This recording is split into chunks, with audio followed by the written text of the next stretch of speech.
This video provides an example of a qualitative risk assessment for Notre Dame of Maryland University's Introduction to Risk Analysis. The example you'll be seeing is assessing aquatic nuisance species risk in the Great Lakes and Mississippi River.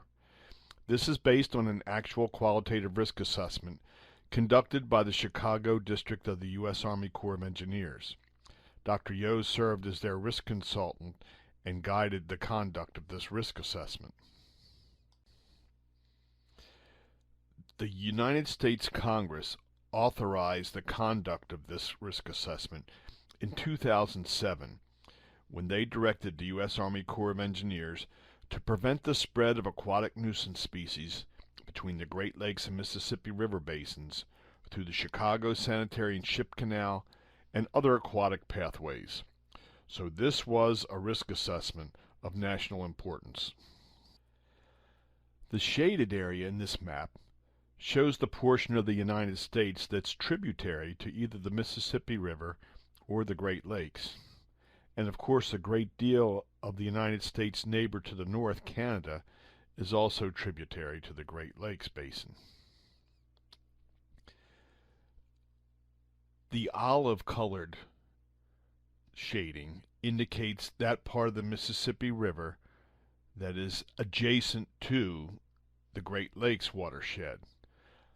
The brown area shows that part of the Great Lakes watershed that is adjacent to the Mississippi basin. The line or boundary that separates the two is approximately 1,500 miles long. So this was a risk assessment of an extensive geographic scope. In most of the United States, as you see here in what is called Focus Area 2, there are no hard aquatic connections between the two basins. The study identified 18 potential aquatic pathways. They're indicated by the numbers that you see on the screen in front of you. These are places where the two basins could become connected in the event of extreme flood events on one, the other, or both of the basins. The area that has the greatest probability of an aquatic pathway existing is found in Eagle Marsh at Fort Wayne, Indiana. That's area number 6, which is indicated by the star. But keep in mind, this is an intermittent aquatic pathway, only connected during times of rather large flood events. Asian carp are found within 25 miles of the Eagle Marsh location, and interim measures to prevent its spread have already been implemented by Indiana's Department of Natural Resources. The U.S. Army Corps of Engineers and local stakeholders are developing long-term mitigation alternatives to prevent the spread of Asian carp and other aquatic species through this and other temporary aquatic pathways. The Chicago Area Water System, or CAWS, is the primary focus area because it is the primary connection between the Great Lakes and the Mississippi River basin. There are 5 existing pathways.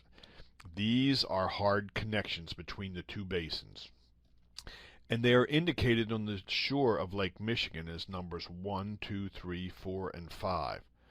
So these are direct existing connections between the Mississippi River, which is off to the left and below in your map, and the Great Lakes, where Lake Michigan is shown here on this slide.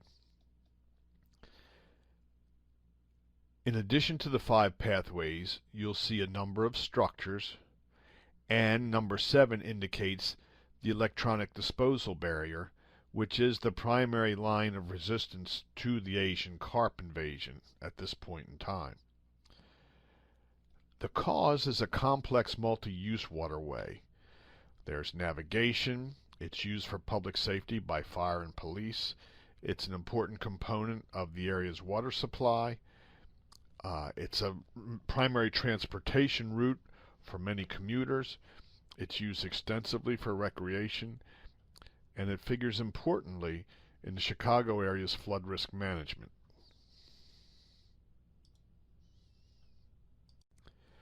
Before any risk assessment can begin, the risk assessors have to understand the question or questions that they are being asked to answer with their risk assessment.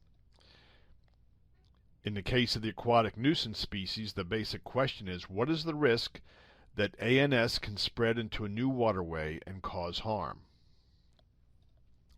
In the course, you'll read about the conceptual model that defines risk as the product of a consequence times a probability.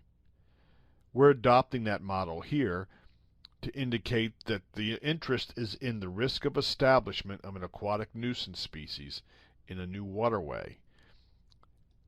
And that depends on this aquatic nuisance species' ability to cause a consequence that will result in harm. And then, of course, there must be some probability that those consequences will actually occur. The picture you're looking at is taken from a YouTube video, and it's simply showing the number of Asian carp that are currently seen in some waterways. Electric charges can be introduced into the waterway and agitate the fish, causing them to leap into the air here. The Asian carp are the poster child for aquatic nuisance species, even though there are several species that are of greater concern than the carp. The question posed was going to be answered by a qualitative risk assessment, and the methodology for that risk assessment is shown here. The first step was to identify all the aquatic nuisance species in the Great Lakes and the Mississippi River basins. From that large list, the team was going to identify those aquatic nuisance species of potential concern for this particular study. That meant that they would exclude any ANS that are already present in both basins, as well as any aquatic nuisance species that were unlikely to reach the new basin within the next 50 years. After they identified those aquatic nuisance species of potential concern, they would perform a risk assessment on each of them. You notice the establishment assessment, which identifies the probability, and the consequence assessment. Let's begin with that consequence assessment, which was broken down into three types of consequences: environmental consequences, economic consequences, and social political consequences. These consequences were identified in specific detail using the best available evidence, and then an overall consequence assessment was rolled up from those three categories. Now let's shift over to the establishment assessment. In order for the consequences that have been identified to occur, the establishment assessment identifies the sequence of events that is necessary for those consequences to occur. I'll have more to say about that sequence in a subsequent slide. For the moment, notice that there are 5 events that must occur. These events are also rated based on the best available evidence, and they are rolled up into a probability of establishment. So here's what I would like you to understand at this point. There are 5 establishment components and 3 consequence components. That gives us a sum of 8 total components for this risk assessment. Each of those 8 components was qualitatively rated a high, a medium, a low, or a no consequence or no probability. So qualitative assessments were made for each of these components. The qualitative ratings were rolled up into one overall probability of establishment and one overall consequence of establishment. These 2 overall ratings were then combined into a single risk of adverse impacts.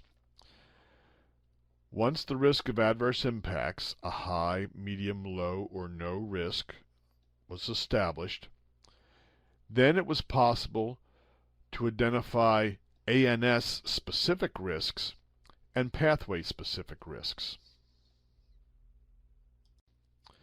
Whether you're doing qualitative or quantitative risk assessment, it's very important to understand that risk assessment is based on the best available evidence.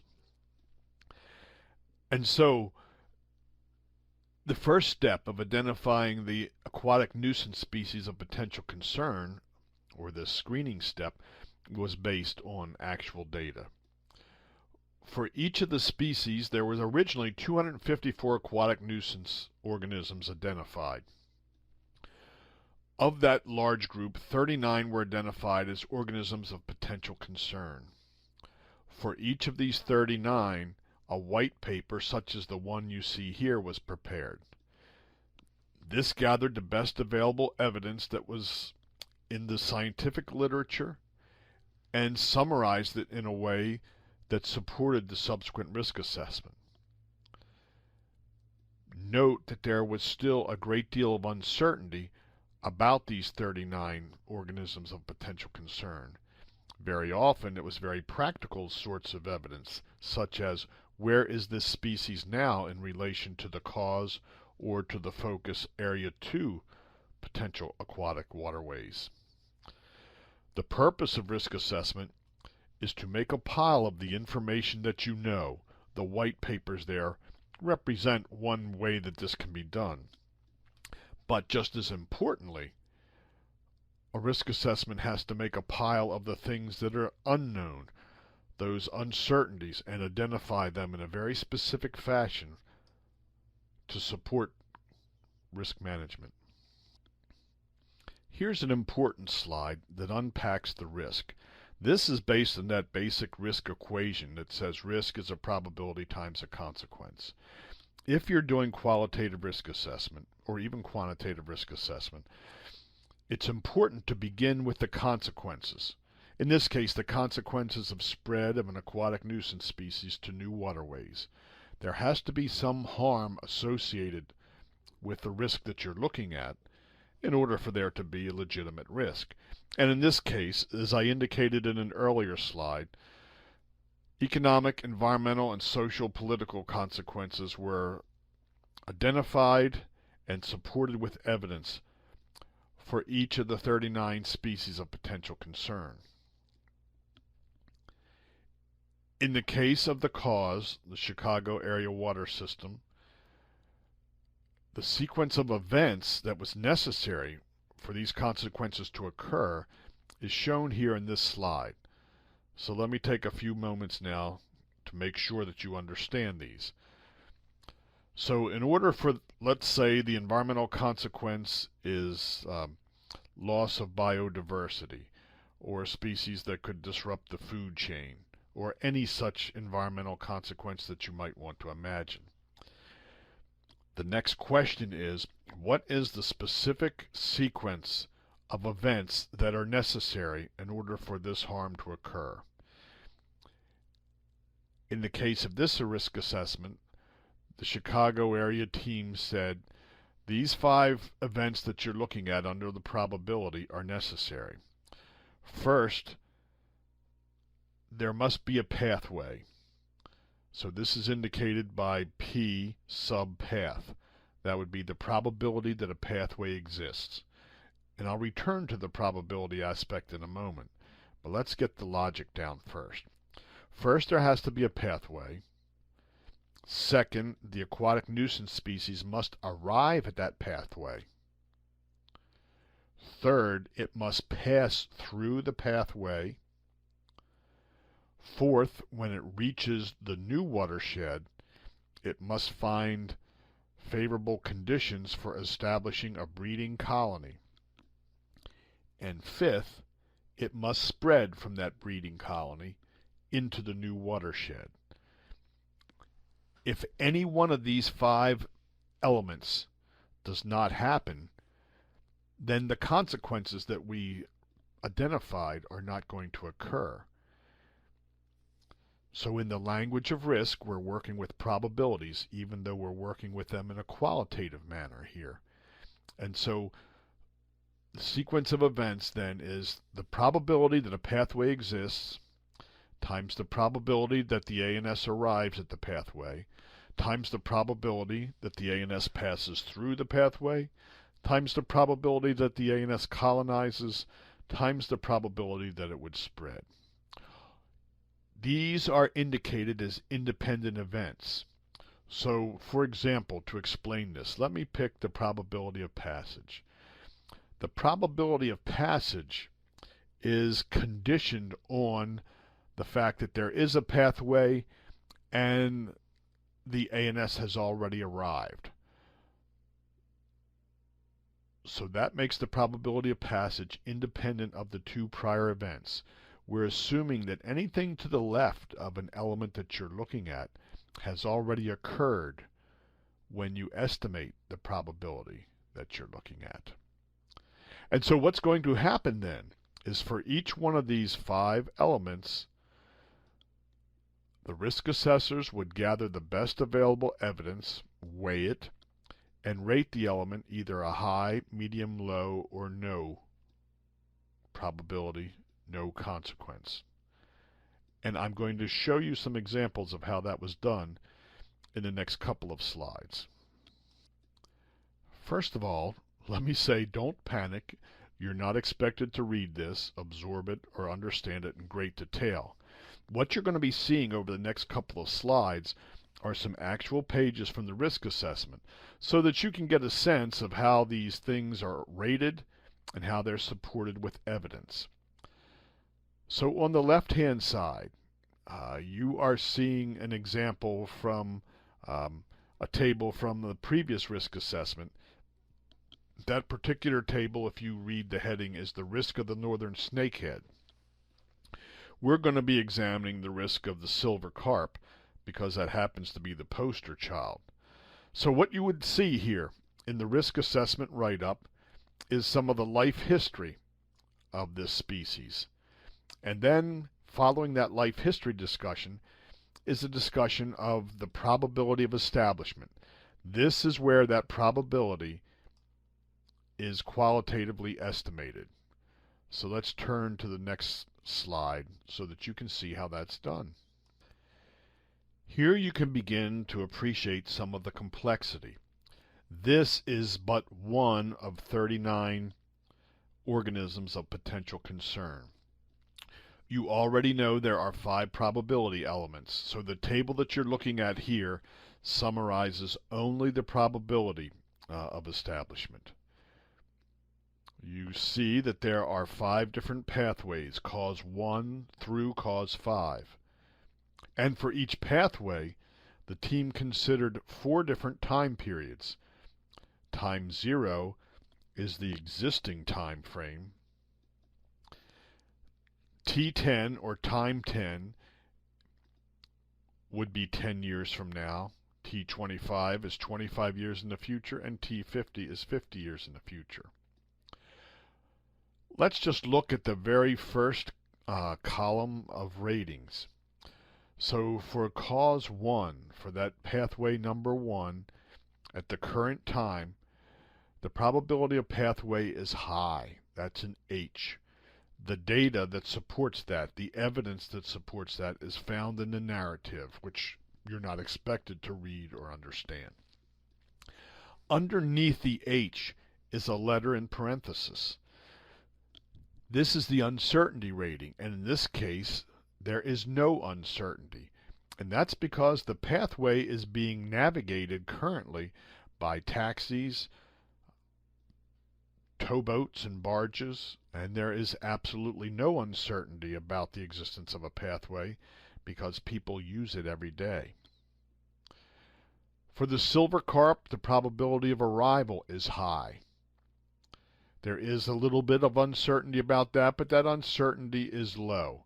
There are some people who are concerned that perhaps the silver carp has already found its way into Lake Michigan, and there are others who are less inclined to think this. But when we look at the probability of passage, that's rated a low. And once again, the uncertainty is increasing from a low to a medium uncertainty. The reason the probability of passage is rated low is because of the existence of an electronic barrier, and that is believed to be effectively keeping the silver carp at bay. But that uncertainty is medium. If you look into the future at time t10, that uncertainty rises to high, because the more time there is, the more potential there is for disruption to the effective performance of that barrier. You will also notice that the rating for colonization is high and the rating for the spread is high, and they have their own corresponding uncertainties. So for cause pathway 1 in the present time, we have, of the 5 elements, 4 of them get high ratings and 1 of them gets a low rating. Look below that column and you'll see the overall probability of establishment is low. This often confuses people. They're thinking, well, if 4 of the 5 elements are high, why isn't the overall probability high? And the answer is, we want our qualitative risk assessment ratings to behave as much like numbers as is possible. So imagine that each H is a 0.9. If you multiply 0.9 times 0.9 times 0.9 times 0.9, you are now down to about a 0.63. So even though we have 4 highs, the overall probability is getting lower. Now imagine that that low is a 0.1. 0.1 times the 0.63 yields a 0.06. So even though we have 4 values that have a probability of 90%, the overall probability would be less than 10%. And so using the lowest of the 5 ratings provides the best estimate of the probability of establishment using letters like this. If you were to turn the page, you would see the silver carp risk assessment summary continuing, and the next discussion is the consequences of establishment. So if you're interested in the nature of these consequences, feel free to read if you like, but don't worry about the details. There's no reason for you to have to read this. I would like to direct your attention to Table 5.9. Here the risk assessors have said the environmental consequences are high, the economic consequences are high, and the social political consequences are high. Each of these has a medium uncertainty rating. The overall consequence rating was also high.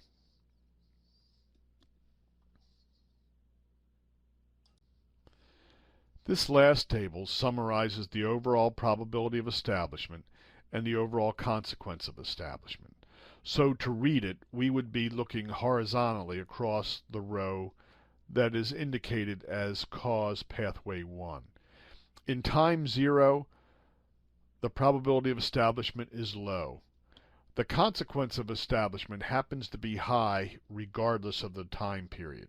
So there's only 1 rating for the consequence of establishment.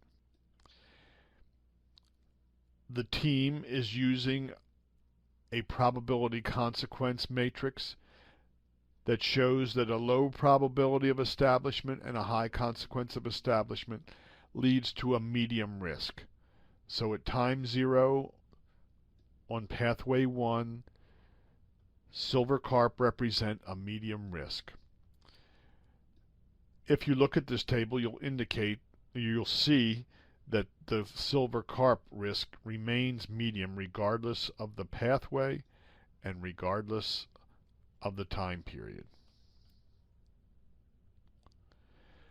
Similar risk assessments were done for each of the other 38 ANS of potential concern. This slide, provided courtesy of the U.S. Army Corps of Engineers, identifies and summarizes the results of the qualitative risk assessment. Of the 39 ANS of potential concern, 13 aquatic nuisance species were identified as of specific concern. Those coming from the Mississippi River are shown as the top left. the silver carp, bighead carp, and the scud. 10 species are coming from the Great Lakes to the Mississippi River, and they are identified on the bottom left. The overall risk rating is shown for these in the table before you for the 4 different time zones. Notice that in the time T0, the bloody red shrimp is the only high-risk aquatic nuisance species. Looking off into time period T50, the fishhook water flea joins the bloody red shrimp as a high-risk species.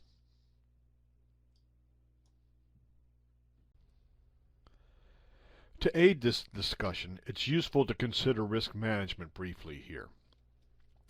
Once the risks were assessed qualitatively and found to be unacceptable for 13 species, the team began to identify specific technologies that could be used to manage the risks that are unacceptable. So the team first looked at control technologies, and they found 27 different categories of such technologies. Examples are shown by the pictures: aquatic herbicides, ultraviolet treatment, and so on. From these 27 categories, they identified over 90 specific individual measures. So, for example, there were numerous aquatic herbicides that could be used. The team developed a non-structural plan. This would be a plan that could be implemented early. It doesn't require construction of any features, and so it would be considered part of any response to trying to reduce the risk of aquatic nuisance species. In addition to these control technologies, some structural options were identified as well. We'll take a look at them in the next slide. Originally, the Great Lakes and the Mississippi River Basin were separated. It wasn't until the city of Chicago grew and the 2 water bodies were connected that we had this hardwired pathway. And so the structural measures would propose to return the 2 basins to their separated condition. So there are 3 different proposals for doing this. One is to sever the connection at the lakefront, and that would be at those red dot areas. One would be in the mid-system, and so you see as we move away from the lakefront, fewer snipping points or red dots are required. And then the third would be the farthest from the lakefront, which would only require 1 point at which the 2 basins could be disconnected. Now, the reason I'm going into any detail at all in risk management is so that you could understand what's going to come next, which is this. After assessing the risks, the team looked at measures for reducing these risks. And in order to find out how much the risks were going to be reduced, the risk assessments had to be repeated, assuming new conditions in place. I'll spare you the look at pages and pages of more write-up, but I will say this, that these with condition risk assessments, and that's what the team called risk assessments that were done to consider what would happen with new risk management measures in place. So they redid all of the risk assessments that you were looking at before. All the risk assessments for all the pathways and all the time periods for all 39 species. And when all was said and done, there were over 1,000 separate risk assessments that were done. So this was a huge effort.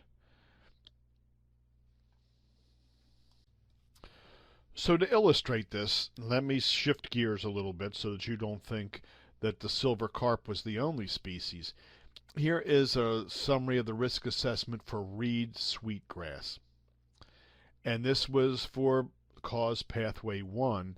And the particular measures, the risk management option that's being considered here is education and outreach, anti-fouling hull paints, ballast bilge water exchange, monitoring laws and regulations, and a variety of A&S control methods.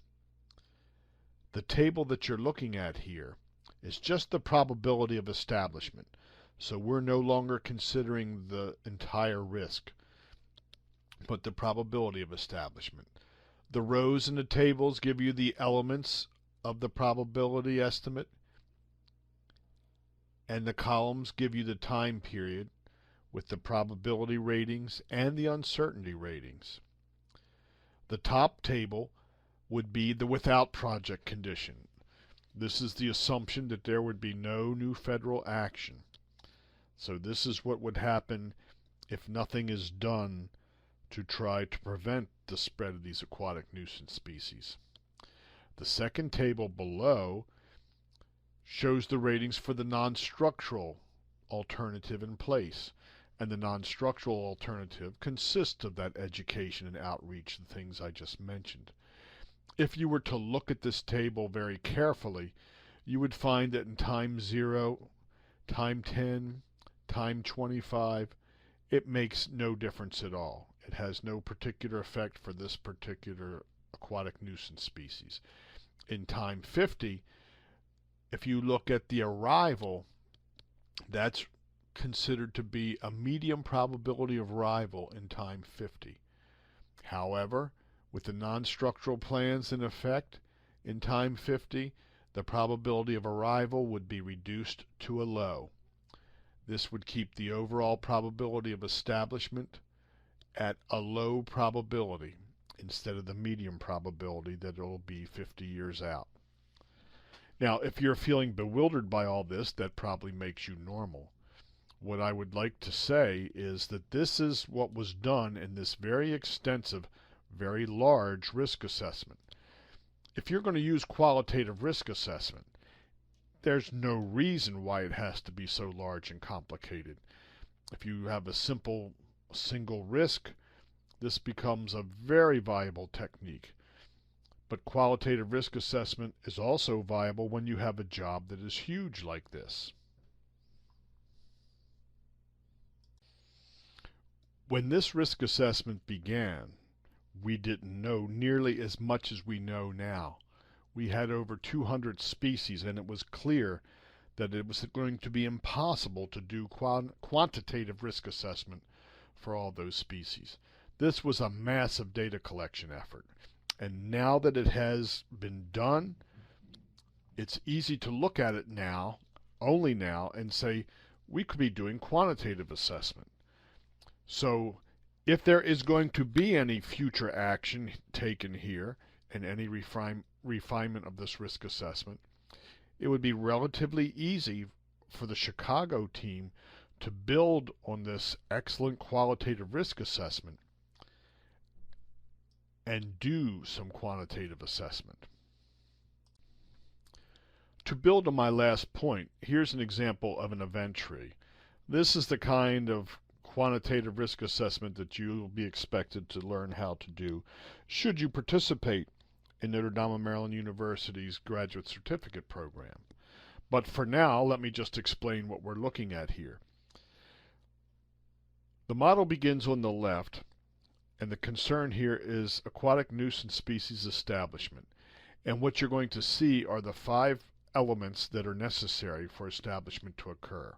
So we begin first with the question, does a pathway exist, yes or no? And if the answer is no, then it doesn't matter what happens next. That's of no concern to us because there will not be any aquatic nuisance species establishing, and there will be no harm done by those species. But if the answer is yes, then the next question is, has it arrived at the pathway? Does it have access to that pathway? And here you see dummied up numbers that there's a 50% chance they do and a 50% chance they don't. For this example walkthrough, don't pay too much attention to the numbers other than to recognize that there would be numbers and that these numbers would need to be estimated for each specific species, each specific pathway, and each specific time frame. Does it pass through the pathway? In other words, does it transit the pathway? And that again is a yes or no. And you'll notice anytime there's a no, then we are finished considering what happens next because it's of no concern to us. Does it colonize? Yes or no? Does it spread? Yes or no? So developing a model is relatively simple. Developing the probability values would be quite another thing. But you'll notice here the blue values at the end. The triangles represent endpoints. And there's only one endpoint here that is of concern to us, and that's the upper pathway where the answer is yes to all these questions. And the probability that that would happen with these dummied up values is about 1%. And using the simple complementary law of probability, that tells us that there's about a 99% chance that this hypothetical species here would not be established at all.